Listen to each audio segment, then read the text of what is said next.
Hello बच्चों, स्वागत है आप लोग का आपके यूट्यूब चैनल अर्चना ऑनलाइन क्लासेस में। तो आज की इस वीडियो में हम आप लोग को जो है यहाँ पर वर्जन और निष्पादन यानी कि यह जो आपका क्लास 10 साइंस का metal and non metal and धातु व धातु चैप्टर से है, जहाँ पर हमने पढ़ा है धातु के निष्कर्षण के बारे में। तो उसमें एक आपका नाम आता है वर्जन और निष्पादन का। तो इसको आज हम काफ़ी इजीली वे में समझने वाले हैं और आज के इस एक वीडियो से आपके जो दो काम बनने वाले हैं वो कैसे। तो आपका जो वर्जन और निष्पादन है तो आपको काफ़ी बार जो है इसका डिफिनेशन पूछ देता है कि ये डिफिनेशन बताइए उदाहरण के साथ। तो वो हम आपको आज बताएंगे, सभी के एकदम टोटल डिटेल में बताएंगे कि यह क्या होता है, क्या एग्जाम्पल होता है, इसमें क्या होता है। ओके, दोनों को अच्छी तरह से समझाएंगे, जिससे कि क्या होगा आप इस लोगों का डिफिनेशन और एग्जाम्पल तो याद ही हो जाएगा। साथ ही में आप जब इसका काफ़ी बार आपको जो है डिफरेंस लिखने के लिए दे दिया जाता है, अंतर लिखने के लिए दे दिया जाता है, वर्जन और निष्पादन में अंतर लिखिए। तो वैसे में भी आप जो है इसमें अंतर लिख पाएंगे जब आपको ये दोनों याद रहेंगे। ओके, चलिए शुरू करते हैं आज के इस वीडियो को और समझते हैं। तो सबसे पहले वर्जन की बात करें तो वर्जन को जो है जारन भी कहा जाता है और इंग्लिश में इसका नाम है रोस्टिंग। तो ये क्या होता है, तो वर्जन की प्रक्रिया द्वारा देख सकते हैं आप, वर्जन की प्रक्रिया द्वारा प्रायः सल्फाइड अयस्क के ऑक्साइड में बदला जाता है। यानी कि हम कह सकते हैं कि वर्जन जो है हमारा एक प्रोसेस है जिसके द्वारा जो सल्फाइड अयस्क है इसको ऑक्साइड में बदला जाता है। ओके, और नेक्स्ट है कि जो हम इसमें कैसे प्रक्रिया क्या होती है, तो आपको सबसे पहले याद रखना है कि वर्जन में हम क्या करते हैं, सल्फाइड अयस्क को ऑक्साइड में बदलते हैं। और जो वर्जन की क्रिया है यह ऑक्सीजन के उपस्थिति में होती है। आप याद रखिएगा, यहाँ पर भले ही नहीं दिया लेकिन हम आपको बता दे रहे हैं यह क्रिया क्या होती है, ऑक्सीजन की उपस्थिति में होती है। नेक्स्ट है सांद्रित सल्फाइड अयस्क को, यानी कि जो हमारा सल्फाइड अयस्क है इसको वायु की उपस्थिति में, जैसे कि वायु की उपस्थिति में द्रव्यमान से कम ताप पर गर्म करने पर यह ऑक्साइड में बदल जाता है और वाष्पशील अशुद्धियाँ बाहर निकल जाती है। इस प्रक्रिया को ही वर्जन कहते हैं।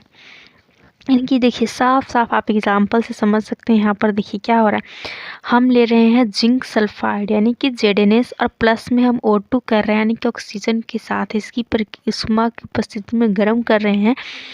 तो हमारा क्या हो रहा है, जिंक यहाँ पर ZnS जो है, जिंक जो है यहाँ पर सल्फाइड है, इससे हमारा क्या बन रहा है, ZnO जिंक का ऑक्साइड बन रहा है और यहाँ से सल्फर जो है अलग होकर यहाँ पर SO2 का निर्माण कर रहा है।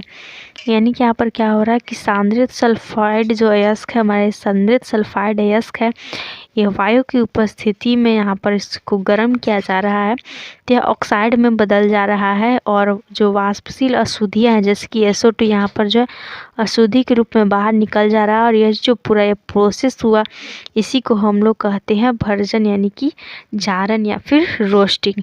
तो इसमें क्या होता है, यह प्रक्रिया जो केवल आपका सल्फाइड अयस्क जो है, जैसे कि देख सकते हैं यहाँ पर नेक्स्ट HGS है, तो यह क्या है आपका मरकरी होता है ना, Hg पारा मरकरी, तो इसका सल्फाइड है। Cu2S है, कॉपर का सल्फाइड है। तो सल्फाइड अयस्क को ऑक्साइड में बदला जाता है वर्जन की प्रक्रिया द्वारा और ऑक्सीजन की उपस्थिति में यह क्रिया होती है, जिसके फलस्वरूप देख सकते हैं यहाँ पर HO का ऑक्साइड बना है, यहाँ पर Cu2O का ऑक्साइड बना है, प्लस में SO2 बाहर निकल जा रहा है। ओके, तो आई होप आप लोग को समझ में आ गया होगा। अगर कुछ भी डाउट रह गया तो कमेंट ज़रूर करके पूछ सकते हैं। तो चलिए अब यहाँ पर नेक्स्ट देखिए, तो निष्पादन है, जिसे इंग्लिश में कैल्सिनेशन कहते हैं, तो आप हिंदी ही याद रखिए। तो निष्पादन प्रक्रिया के द्वारा प्रायः जल युक्त ऑक्साइड अयस्क एवं कार्बोनेट अयस्क को ऑक्साइड में बदला जाता है। तो सिंपल आप याद रखिए कि निष्पादन जो प्रक्रिया है, यह जो प्रोसेस है, इसके द्वारा हम क्या कहते हैं, कार्बोनेट अयस्क को या फिर जलयुक्त ऑक्साइड अयस्क, यानी कि कोई कोई ऑक्साइड अयस्क जो कि जल के साथ रहता है, जिसके यहाँ पर एक दिया हुआ एग्जाम्पल में इसने यहाँ पर लिखा हुआ है, इन सभी को ऑक्साइड में बदलने के लिए किया जाता है। तो आप सिर्फ कार्बोनेट अयस्क भी याद रख सकते हैं। और सांद्रित जल युक्त ऑक्साइड या कार्बोनेट अयस्क को जो है क्या किया जाता है, सीमित वायु की उपस्थिति में, यानी कि बहुत ही कम वायु रहता है। तो आप एक तरीके से मान लीजिए, देख सकते हैं यहाँ पर वायु नहीं है, वायु की अनुपस्थिति में ही यहाँ पर जो है द्रव्यमान से कम ताप पर गर्म किया जाता है तो यह ऑक्साइड में बदल जा रहा है। दोनों में बदलेगा, किस में, ऑक्साइड में ही, क्योंकि ऑक्साइड में ही बदलने की ये दोनों जो है प्रक्रिया है। और जलवाष्प और वाष्पशील, यहाँ पर जलवाष्प भी निकलता है और वाष्पशील अशुद्धियाँ भी निकलता है, तो इस प्रक्रिया को ही निस्तापन कहते हैं। एग्जाम्पल के माध्यम से समझिए, Al2O3 इंटू 2H2O को हमने गर्म किया तो Al2O3 बना, H2O बाहर हुआ। CaCO3 को हमने गर्म किया तो CaO बना और CO2 बाहर हुआ।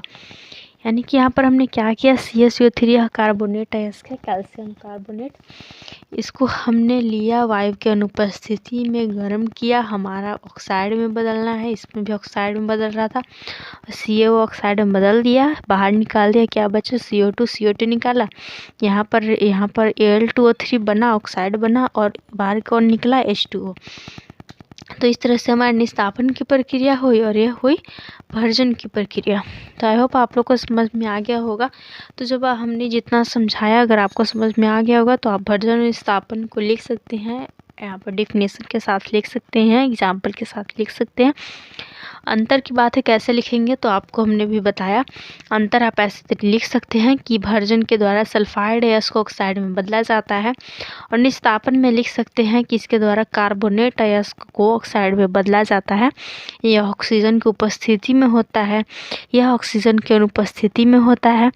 और भी आप लिख सकते हैं कि जो भर्जन होता है हमारा, इसका जो है आप एग्जाम्पल को लिख सकते हैं, ओके, कि इसमें एग्जाम्पल जो है इस तरीके से होता है जैसे कि, और इसमें एग्जाम्पल लिख सकते हैं। तो इतना आप लिख देंगे तो आपको लघु में ही पूछेगा, 2 मार्क्स आपको ऐसे ही मिल जाएगा। तो आई होप आप लोग को समझ में आ गया होगा। तो चलिए एंड करते हैं पर वीडियो को। भर्जन निस्तापन को आज हमने इस वीडियो में समझा है। ये हमारा मेटल नॉन मेटल चैप्टर से है। Thanks for watching video.